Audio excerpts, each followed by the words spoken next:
this is Misti Green, and you're listening to the I Lead Misty Blue podcast, where strategy meets soul and faith finds its voice. Lately, I've found myself paying attention to something that I don't think I really noticed, at least not in this way, previously. Maybe it is because of social media or the sheer amount of information we're consuming, or maybe it's because of AI. Maybe it's because we now have access to far more information than any generation before us. Or maybe it's simply because after recording Whole People Make Performers Uncomfortable and the plot twist, I couldn't stop thinking about what's going to come next. I realized during those episodes a lot about myself. Whole people make performers uncomfortable because we, or they, whole people, aren't pretending. And within the plot twist, I was able to uncover that God never asked any of us to become someone else because he already knew exactly who he created us to be. He knew exactly what path each of us we were going to walk. And somewhere between those two ideas, another realization quietly began to emerge. There's a difference between a voice and an echo. I'm going to say it again. I want it to land. There is a difference between a voice and an echo. And I really, at first, when this realization came to me, I wasn't sure how to explain it because both can sound intelligent and confident, and even both can communicate a level of truth. Sometimes they even use the exact same language, the exact words, the exact flow. But over time, something begins to separate the voice from the echo. Not the words.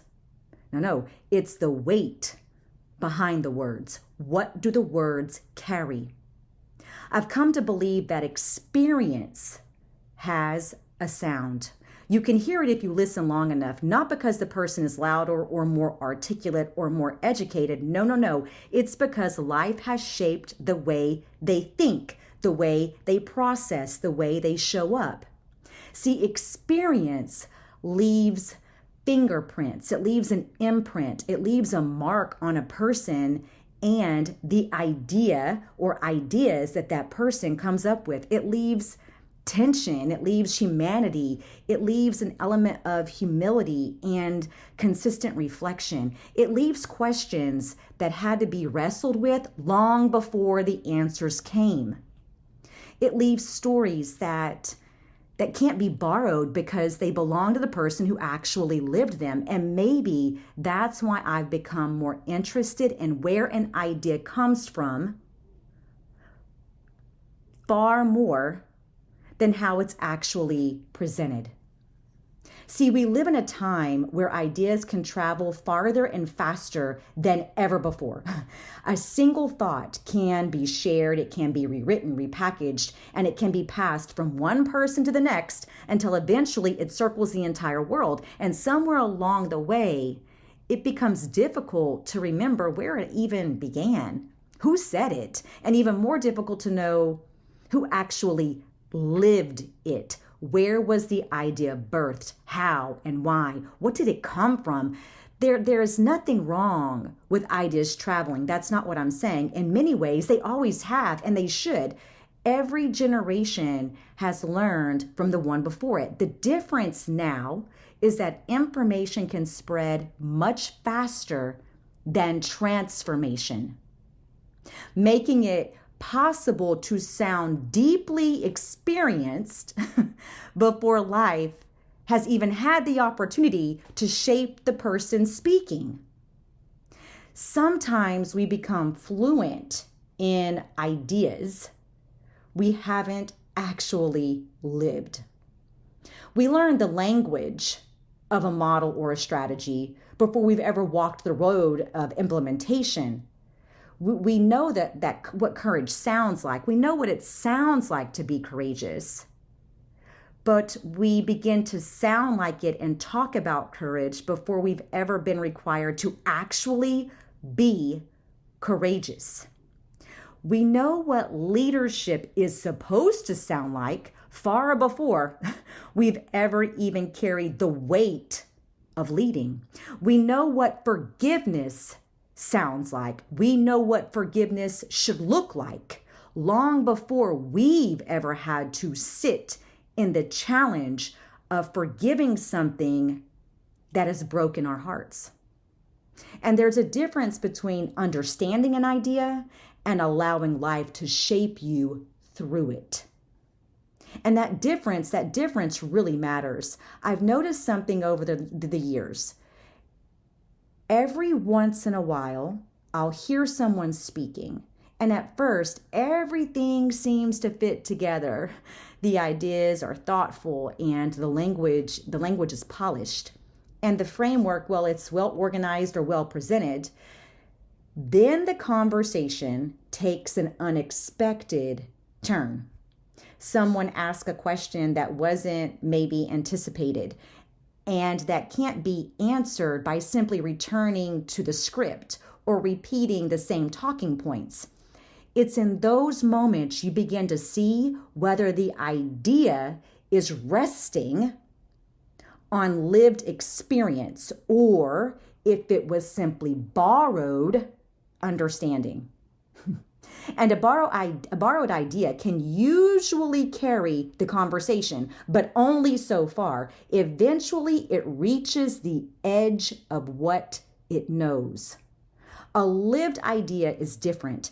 It isn't confined to the words that first expressed it, because the person speaking has spent time wrestling with the principle of its belief, the principle itself of what they're sharing.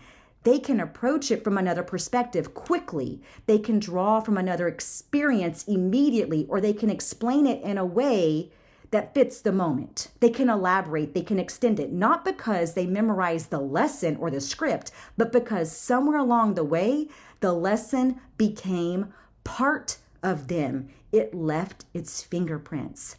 And I think that's the difference between a voice and an echo. An echo remembers the words, but a voice remembers the journey that gave those words meaning. It remembers the pain, the heartache, the experience, the tension, the overcoming, the challenge. And I think that's the difference between a voice and an echo.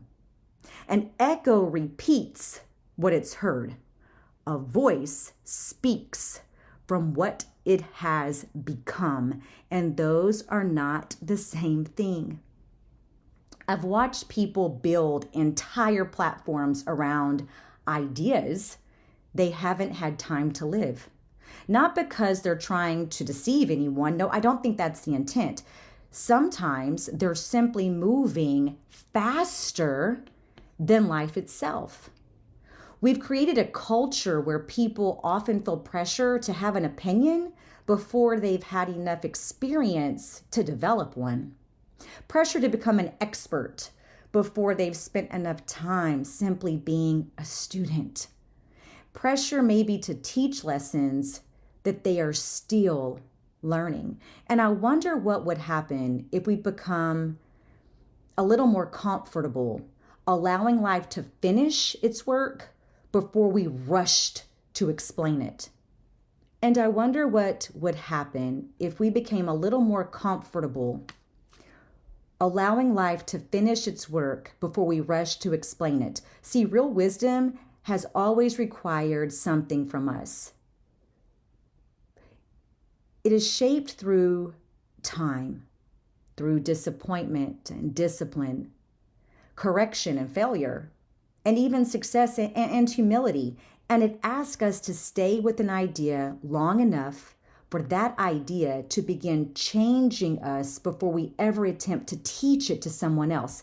That's why wisdom carries weight.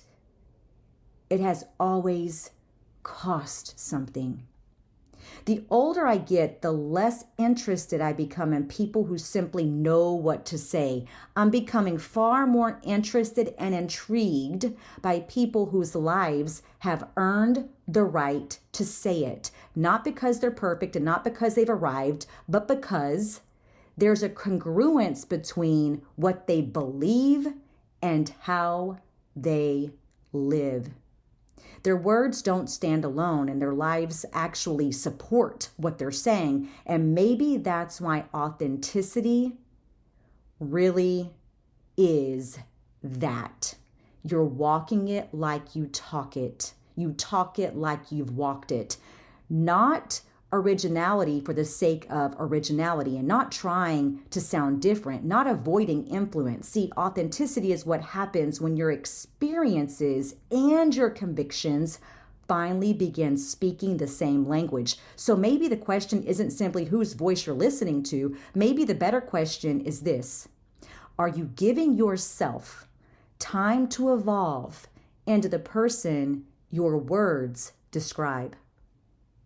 I wonder what would happen if we became a little less concerned with being heard and a little more committed to evolving. The world has no shortage of people who can repeat someone else's ideas, someone else's frameworks, convictions, or even someone else's lived experiences. Isn't that sad? What it desperately needs are people whose words have been shaped in the ordinary places of life, through quiet obedience and difficult conversations, through those unexpected challenges and disappointments, through hard decisions and the countless moments no one ever applauded. Because that's where a voice is formed, not on a stage and not behind a microphone and not even in a viral post. A voice is formed long before anyone else hears it. It's shaped in the hidden places where character is refined, where convictions are tested, and where wisdom is earned one ordinary disciplined day at a time. See, those are the experience that give words their actual weight, because they no longer belong only to an idea. No, they belong to the person who has actually lived them. Growth that happened long before there was ever a microphone. See, voices are formed long before they're heard. And maybe that's the connection between all of these episodes.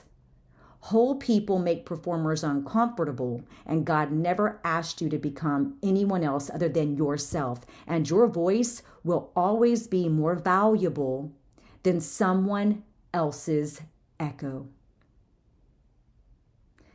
This is Misti Green. Thank you for pulling up a chair and spending a little bit of your time today with me. Until next time, keep choosing impact over applause and purpose over podium.